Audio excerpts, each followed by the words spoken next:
안녕하십니까. 제가 이제 국어 학교를 다닐 때는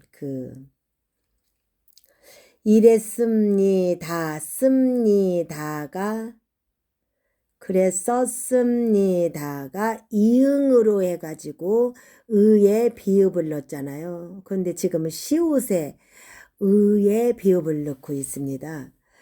그런 것들이 그러니까 국어가 많이 바뀐 거가 1988년도랍니다. 이제 어휘의 분류에 대해서 이것도 잘 모르겠더라고요. 근데 지금 공부를 하고 보니까 고유어는 그 흰쌀밥, 미역국, 깍두기, 딸기, 비빔밥, 불고기 이런 것이 이제 고유어고요.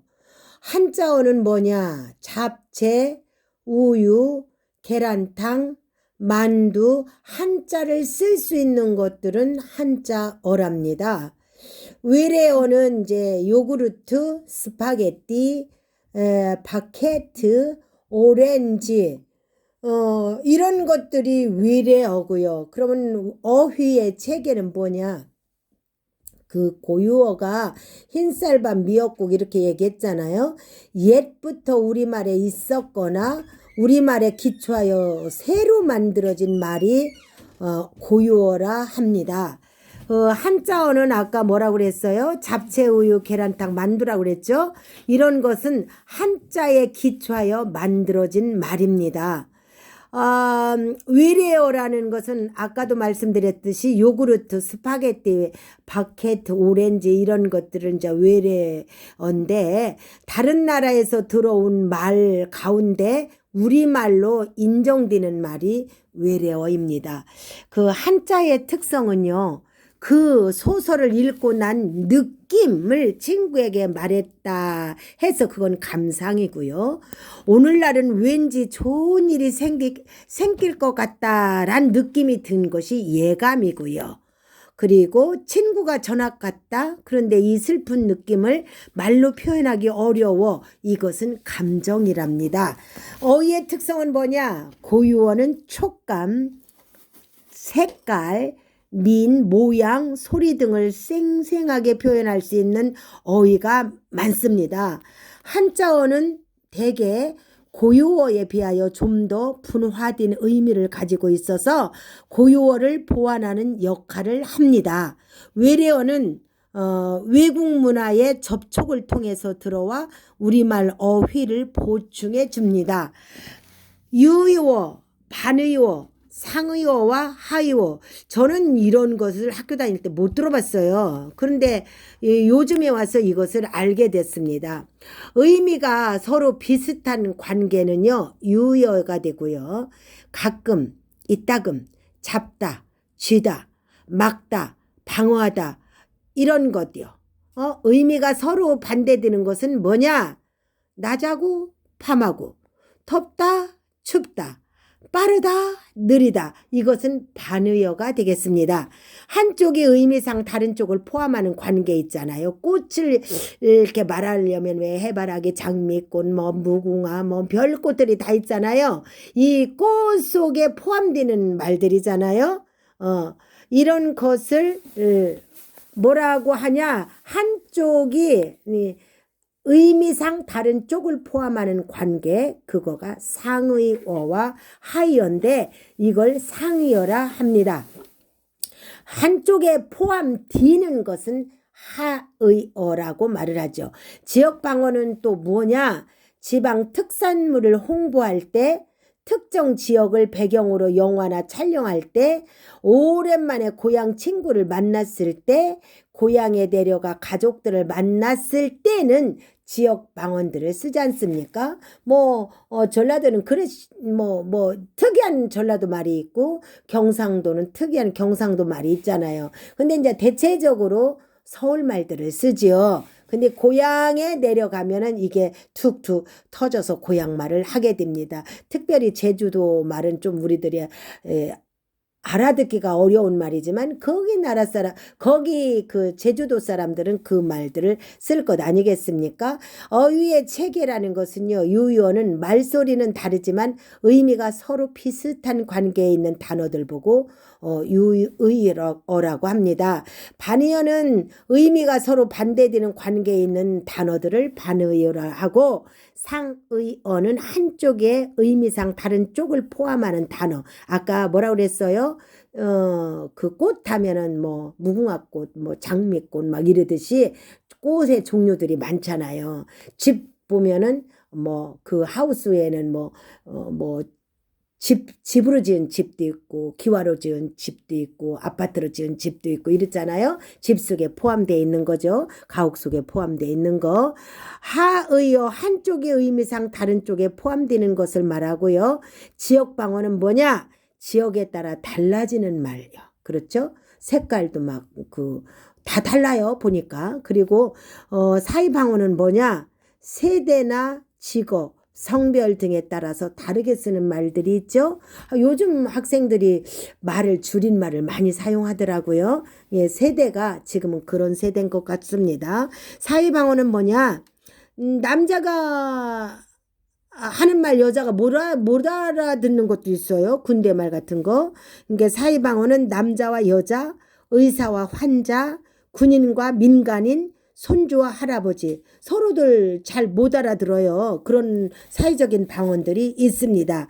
고유어는 뭐냐? 하루, 이틀, 사흘, 나흘, 이것은 옛날부터 내려온 말들이죠. 이걸 보고 고유어라 합니다.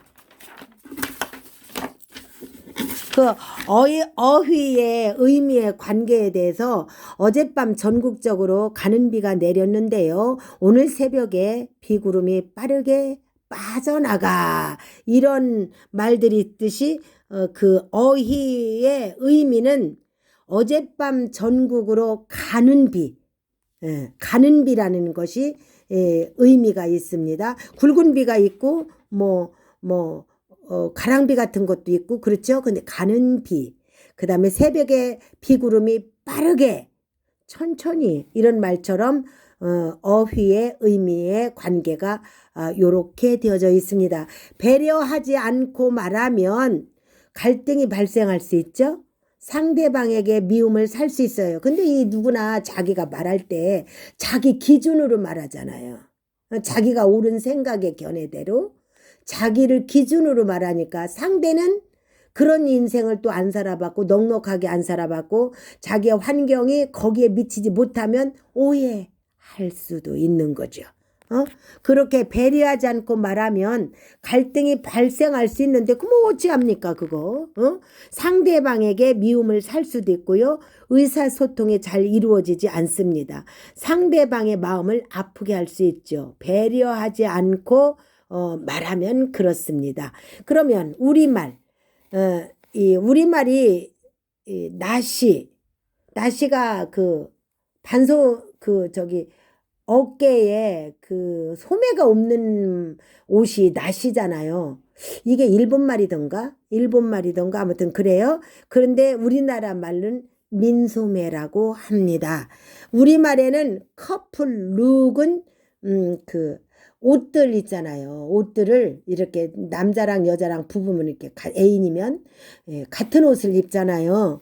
그런데 우리나라에서는 짝꿍 차림이라고 그래요. 근데 이건 꼭 이렇게 우리말로 사용하는데도 불구하고 북한 사람들이 사용하는 말 같잖아요. 희한하죠? 왜? 외국말을 우리가 좀 많이 써버릇해서 그런 결론이 오는 것 같아요. 더치페이 있잖아요. 식사를 하면 사실 지금도 우리 친구가 돈을 냈는데 각자 내면 편해요. 각자 내면 편했는데 그래서 요즘은 신세대들이 돈들이 많이 없으니까 이제 더치페이로 해가지고 각자 돈을 이렇게 냅니다. 그러면 서로 밥을 먹으러 가도 부담이 없지요. 나름대로 다 뜻이 있지만은 여하튼 더치페이는 각자 내기로, 그러니까 우리 한국말은요 각자 내기로 이렇게 되어 있습니다. 자료를 참고하면서 읽는 것은요, 글을 읽다가 이해하기 어렵거나 궁금한 것이 있으면요, 다양한 자료를 참고할 수 있습니다. 자료를 참고하여 읽으면 그 배경 지식을 넓힐 수도 있고 글을 좀 더 쉽게 이해할 수 있습니다. 여기에서는 배경 지식이 이제 넓어질 수 있죠. 면담의 과정은요, 면담 목적은 이렇게 정해야 되고요. 면담 대상자를 선정하고요. 면담은 목적에 맞게 질문을 만들고요. 면담하기, 면담 결과 정리하고 면담 활동 평가하기.